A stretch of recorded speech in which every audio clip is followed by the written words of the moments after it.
याद करता हूं बाबू जगदेव प्रसाद कुशवाहा को, जननायक कर्पूरी ठाकुर को, संत राम बी प्रजापति को, बाबू शिवदयाल चौरसिया जी को। मैं याद करता हूं मान्यवर दीना भाना वाल्मीकि जी को, संत गाड़गे जी महाराज को, वीपी सिंह जी को, और मैं याद करता हूं मेरे गुरु मान्यवर साहब श्री काशीराम जी को। मैं सभी महान्यायिकों का भी आज जो महानायिका है हमारे यहाँ जन्मी है, माँ अवंतिका बाई लोधी, माँ झलकारी बाई कोरी, माँ उदा देवी पासी, माँ रमाबाई, माँ सावित्रीबाई फूले, मैं उन सब वीरांगनाओं को भी याद करता हूं। बहुत शानदार मंच, इस मंच पर उपस्थित भाई नीरज पटेल जी, बहुत ही हम सबके बड़े आदरणीय रामेश्वर पवन जी, उत्तर प्रदेश की विधानसभा के बहुत ही शानदार विधायक, और मेरे भाई आर.के. वर्मा जी, मेरे साथ चल के आए सौरभ किशोर जी, कौशल जी, इस कार्यक्रम में अपना योगदान देने वाले, और उसके अलावा भी बहुत से सम्मानित नेतागण, सामाजिक कार्यकर्ता, सामाजिक नेता, समाज का नेतृत्व करने वाले बहुत जिम्मेदार साथी सब मंच पर बैठे हैं। मैं उनका भी बहुत बहुत धन्यवाद और अभिवादन करता हूं। साथ में कार्यक्रम को संचालन कर रहे भाई डॉक्टर अनु पटेल जी, कार्यक्रम के सहयोग अर्पित पटेल जी, सतनाम गौतम जी सहयोगी, शिव कुमार जी, संजय वर्मा जी, आनंद जाटव जी, अवधेश पहलवान जी, प्रदीप गौतम जी, धर्मेंद्र चौधरी जी, मेघराज सिंह, राजेश पाटिल जी, प्रियांशु गौतम जी, शिवरन रावत जी, नरेंद्र टाइगर जी, दिनेश गौतम जी, सत्येंद्र गौतम जी, सुरेश कोरी जी और गोरे पासी जी। मैं इन सब भाइयों का भी बहुत बहुत धन्यवाद करता हूं कि इन्होंने ये ऐतिहासिक कार्यक्रम किया और मुझे यहाँ बुलाया। हालांकि ये बात भी सत्य है कि उपचुनाव चल रहे हैं, ये भी बात सत्य है कि महाराष्ट्र और झारखंड में भी चुनाव चल रहे हैं, ये भी बात सत्य है कि राजस्थान में, बिहार में और मध्य प्रदेश में भी चुनाव चल रहे हैं। लेकिन चुनाव तो चलते ही रहेंगे, चुनाव आते हैं, दल लड़ते हैं, लोग जीतते हैं, सरकारें बनती हैं, सरकारें गिरती हैं। हम बहुजन समाज के लोगों का उनमें क्या, हम तो इंतजार करते रहते हैं कि भाई कभी हमारा कुछ बनेगा। वैसे भी आजकल हम आशावादी ज्यादा हो गए हैं, उम्मीदवादी ज्यादा हो गए हैं। हम तो ये उम्मीद करके घरों में बैठे हैं कि कोई मसीहा आएगा, आके सोए हुए लोगों को जगाएगा, इनके जमीर को झंझोड़ेगा, इनके बच्चों के लिए, इनके लिए कुछ करेगा, इनको हक अधिकार दिलाएगा और फिर चुपचाप दुनिया से चला जाएगा। इनको ऐसा लगता है कि मसीहा जन्म लेते हैं, इनको ऐसा लगता है कि अवतार पैदा होते हैं। तो मैं आपकी इस शराफत पे क्या कहूं। मुझे अच्छा ये लगता है कि सामाजिक मंचों में दिल खोल के अपनी बात को कहने का मौका मिलता है। मैं भीम आर्मी आजाद समाज पार्टी के साथियों का भी बहुत बहुत धन्यवाद देता हूं।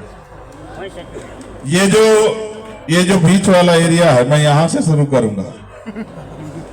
मैं बार बार ये समझाता हूं कि गांव से जब पुराने समय में, अब तो बस में बहुत कम लोग जाते हैं, अब तो गाड़ियों में जाते हैं, 4 पहियों की गाड़ियों का जमाना है, मोटरसाइकिल का जमाना है। तो पहले जब बारात जाती थी तो गांव में बस लगाई जाती थी, तो जो जिम्मेदार लोग होते थे, समझदार लोग होते थे, 40 साल से ऊपर के लोग होते थे, वो बस में जैसे बस आके खड़ी होती थी जाके बैठ जाते थे। और ये जो नौजवान हैं, ये आसपास घूमते रहते थे कि जब चलेगी तभी चढ़ेंगे। होता था नहीं होता था? तो जब बस चलती थी तो भाग के जाके देखते थे कोई सीट खाली है क्या, तो जाके देखते थे कोई सीट खाली नहीं। फिर किसी को कहते चाचा जरा सा उधर को हो जाओ। कुछ में जवानी का जोश होता था तो वो कुछ घंटे खड़े रहने की हिम्मत जुटाते थे। 1 घंटे में जब जवानी का भूत उतर जाता था तो फिर कहते थे दादा कहीं बिठने की जगह दे दो। कोई उठता था तो उसकी कुर्सी पे जबरदस्ती बैठ जाते थे सीट पे, या फिर वो जो पायदान होता है या जो खिड़की होती है उसके सारे छत पे जाने की कोशिश करते थे। आज भी आप लोगों ने ऐसा ही किया, बहुत देर तक बाहर घूमते रहे, कुछ लोग मेरे साथ आए और फिर जब कहीं जगह नहीं मिली तो थोड़े थोड़े एडजस्ट होने लगे। वैसे भी भारत के लोगों को एडजस्ट होने की बड़ी आदत है। थोड़ी सी जगह मिल जाए, थोड़ा सा सरक जाओ।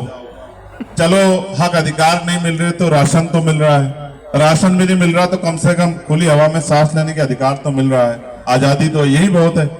गुलाम के लिए इससे ज्यादा और क्या क्या उम्मीद करोगे आप गुलाम के लिए? मुझसे पहले कई वक्ताओं ने कहा जो नालायक लोग थे वो खड़े रहे, जो लायक थे वो बैठ गए। जिनमें थोड़ी सी भी गैरत थी उन्होंने वक्ता की बात को माना, संचालककर्ता की बात को माना, वो चुपचाप बैठ गए। जिनमें गैरत नहीं थी वो लगातार खड़े रहे। देखो ऐसा होता है, कुदरत ने जानवर को भी दिमाग दिया है और इंसान को भी दिया है, लेकिन इंसान से उम्मीद ज्यादा होती है कि वो दूसरे की बात को समझेगा। जानवर का क्या, हमारे यहाँ कहावत है कि भैंस के आगे बीन बजाई, भैंस ने पटपट कान हिलाए। तो चाहे आप जानवर से कितना कह दो वो कोई सुनता थोड़ा ही है, उसमें दिमाग कहाँ है? इंसान सुनता है।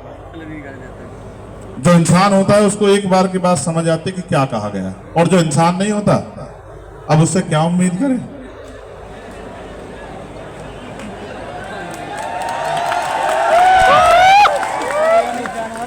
अगर नीला कपड़ा पहनने से क्रांतिकारी बनते तो तुम्हारी सड़कों पे सरेआम हत्याएं नहीं होती। नीला कपड़ा पहन के क्रांतिकारी बनते तो वहां ठेकों के बाहर लाइन लग के नहीं गिरे पड़े होते तुम लोग। ठीक है, सच मुझसे मत कहलवाओ। मैंने बड़े क्रांतिकारी देखे हैं, मंचों पे बढ़िया भाषण देते हैं और घर में जाकर अंधविश्वास पाखंडवाद को खूब बढ़ावा देते हैं। मैं बहुत सारे परिवारों से वाकिफ हूं, मैं जानता हूं। खैर छोड़ो, आज उस पर बात नहीं करेंगे, आज आगे बढ़ेंगे। मेरी दो चीजें बड़ी स्पेशल है, मैं उन पर कोई समझौता नहीं करता हूं। पहली है, बहुत दिन पहले मैंने माला पहनना छोड़ दिया था और वो घटना मैं कई बार दोहराता हूं कि आपको पता लगे, आप ये ना समझे कि भाई पता नहीं क्यों स्वागत को मना कर देते हैं, कोई नाराजगी है क्या? नहीं, ऐसा नहीं कि नाराजगी।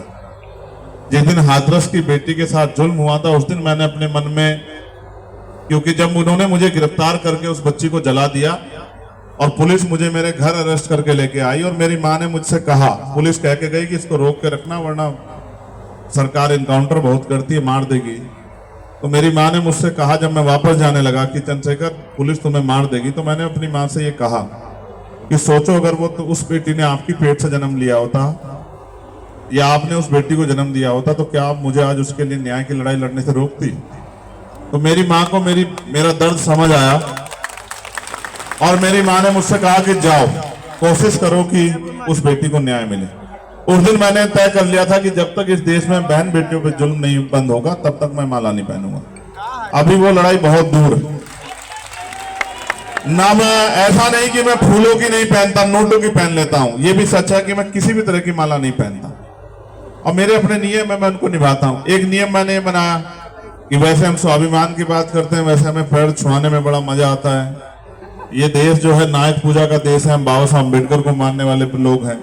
बाबा साहब कहते थे कि धर्म में तो नायक पूजा अच्छी बात है, लेकिन मिशन में, राजनीति में नायक पूजा अच्छी बात नहीं, क्योंकि जब आप किसी को नायक बना देते हैं तो फिर वो तानाशाह हो जाता है और तानाशाह जो है अक्सर विनाश को आमंत्रित करता है।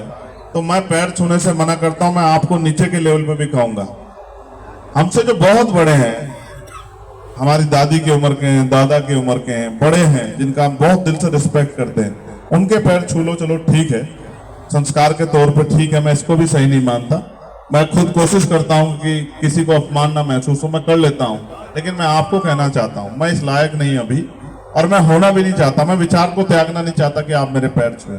मैं अपने छोटे भाइयों से, पार्टी के नेताओं कार्यकर्ताओं से अपील करूंगा, ऐसी प्रथाओं को अपनी पार्टी संगठन में जन्म ना दे जिसका भविष्य में, जिसके परिणाम बड़े खतरनाक हो। ऐसी प्रथाओं को जन्म ना दे, इसलिए किसी के पैर ना छुए, ना ही किसी को